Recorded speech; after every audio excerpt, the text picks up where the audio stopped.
यहाँहरूले पनि मोटर जोड्ने मन गरिराख्नु भएको छ भने जहिले पनि कम्पनी हेरेर राम्रोसँग चेक गर्नुहोला र 1 एचपीको मोटर नै जोड्नुहोला।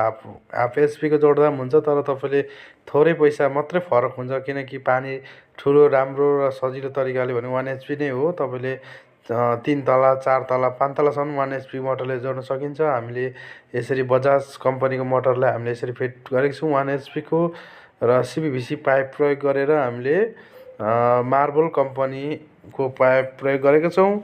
तपाईँहरूलाई पनि यस्तो पाइप कनेक्सन गरेर मोटर जोड्नु परेमा, अहिले पानीको समस्या बारम्बार भइरहेछ धरानमा, तपाईँलाई यस्तो समस्या आएमा हामीलाई मोटर जोड्नु परेमा हामीलाई सिधा सम्पर्क गर्नुहोला। धरान सम्पर्क।